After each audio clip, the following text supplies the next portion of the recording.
Last week, my 5-episode show about India in honor of the 73rd Republic Day won the second prize in the Voice of Anchor contest for that week.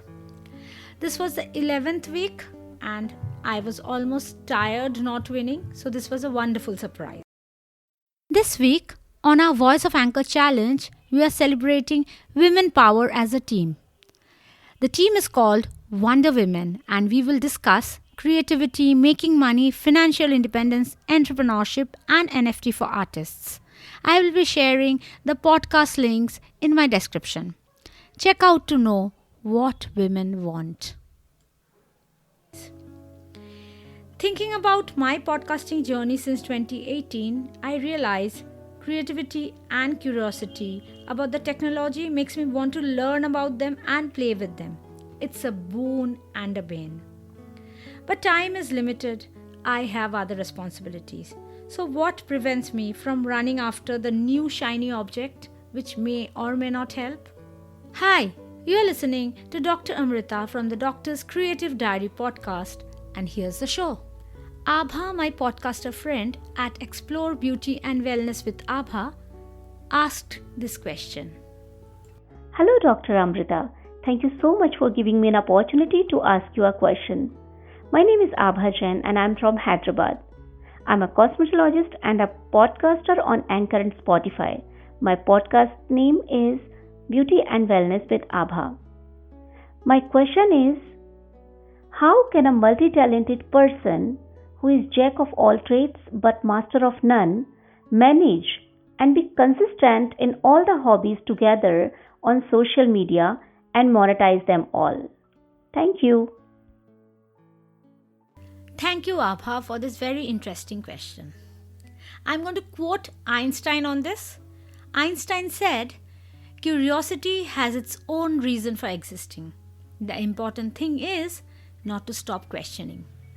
A multi-talented person is a generalist, a polymath, or a jack of all trades, as you said. It's good to have a wide view of the world before deciding on something. A person with a good and broad overview of different subjects is often in a unique position to help people by thinking out of the box. Being curious and staying curious is a gift. The problem comes when your interests, hobbies, creativities are all over the place. You run after one shiny object, then the next, and then again and again, until you totally burn out. That's called the fear of missing out, or FOMO. It can happen to creatives and anybody else for that matter. The best way to leverage your strength is to make a plan for your social media. I'm sharing a 5-step easy plan to prevent burnout. Number 1.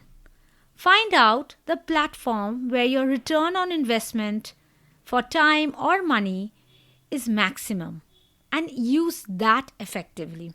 This means you should be where your audience hangs out.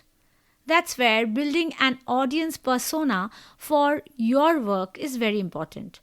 Who are you creating your content for? Your podcast, your social media, everything is to help people, or at least it should be. So you should have an avatar or an audience persona in mind. That helps you find the best social media platform where your audience is waiting to get help from you. Number 2, monetization depends on how engaged your audience is, and the particular platform will have rules about that too. Finding out your engagement rates for each of the platform where you have a presence and where your audience hangs out is a very important step before monetization can even start. Number 3, use keyword tools to find out what kind of questions your audience can have. You can use a free keyword tool like Ahrefs and find out specific problem areas which your audience needs help with. Number 4, create content keeping those keywords in mind. And number 5 is use Canva to schedule all your social posts and you will never feel overwhelmed again. You can also use the scheduling tools on those particular platforms if they are available. I'm an affiliate for Canva, and if you click the link in the description, you will get a 30-day free trial of the Canva Pro and use that to schedule all your social posts. When you buy through my affiliate link, I will get a small commission, but that will in no way affect the price at which you buy. Thank you for all your support to make this podcast a success.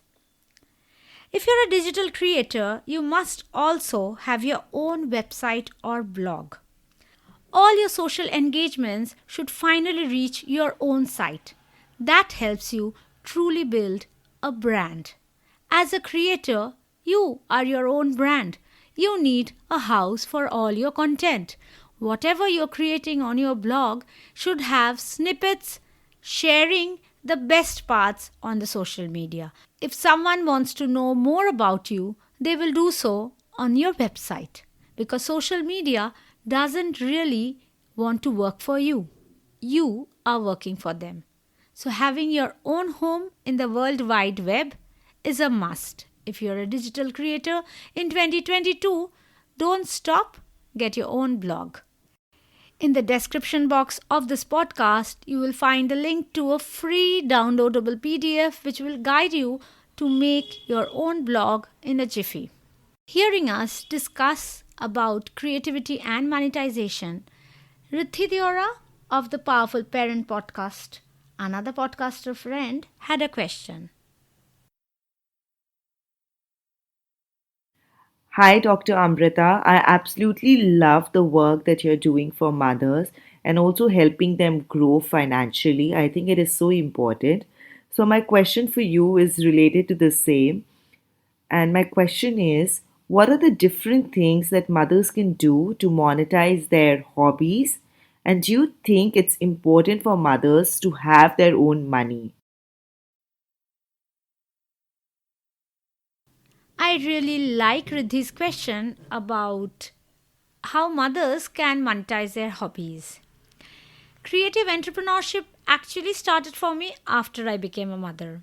In fact, on my blog healthwealthbridge.com, I share my journey as a mompreneur. So this question is like a chance to talk about one of my very favorite topic that I'm very passionate about. I will take up the first part of the question first. What can mothers do to monetize their hobbies? This really depends on your hobby. If it is writing, then you can write a book, publish on KDP. You will definitely earn money when your book sells. Start writing for sites like Blog Chatter. They have different ways in which you can earn reward points, which translates to earning money. It also includes guest posting, community challenges, brand campaigns, etc. You can also start a website or a blog and write on it. If you like creating video content, however, you can start a YouTube channel and embed your YouTube videos on your own website. Even when you love creating video content, having your own blog or website is crucial for brand building. When it comes to educating, helping, and growing an audience, video plays a very big part, but it's a long-term game. You will need to do it properly to help your audience first by creating useful and entertaining content which grows traffic to your blog as well. If you love creating videos, you can also start on a course platform like Udemy, Teachable, Thinkific, Skillshare, or even on your own website, but that needs a little more planning. You will need to research your target audience, their needs, keyword, SEO before you can start a course. But don't let the work overwhelm you. Just start. And if nothing else, you will have good experience to fall back on. Even audio content can be similarly embedded on your own website and monetized by doing branded work. The podcasting platforms are not yet very monetizable in India right now, but gradually I think more opportunities are opening up. Painting, sculpting, other artwork, crocheting, gardening. You can also use platforms like Skillshare, Domestika, the Rooftop apps, Vendor.live, YouTube Live, DIY.org, which have options for creators to conduct workshops, both paid and free. You can earn by teaching at these workshops and also selling the recording of these workshops for a fixed amount. Generally, these platforms will ask for a commission, but even then, when you are a consistent creator, that won't be a problem. You can sell your artwork, digital prints, or physical prints on sites like Etsy, Grow99 through personalized products, or even on your own website. But e-commerce setup on own website takes some time. I do have a blog post explaining exactly how you can start an online business in India digitally. I will share the link in the description box. You can create videos on Instagram, grow your audience there, and monetize when brands notice your work. You can also sell directly to customers if you are a creator who creates something which can be sold directly to audience. This again includes artwork, handicrafts, jewelry, clothing, books, anything, as long as you can package it and send to a customer or share a downloadable link. You can also create video courses, write a book, and in all this, sky really is the limit. I am sharing a few of the resources I have on my blog for creatives who want help with monetization. Answering the last part of your question, Riddhi, yes, I think it's very important for all women, especially mothers, to be financially independent. For that, the work ideally needs to start when kids are in school. But it's really never too late. Start now with what you have wherever you are. Hope you like this episode of the Doctor's Creative Diary podcast hosted on Anchor. Thank you, and the next episode you will hear me talk about financial independence and talking money with women. If you want a sneak peek at what women are thinking and looking for in their daily life, then give a listen to these podcasts.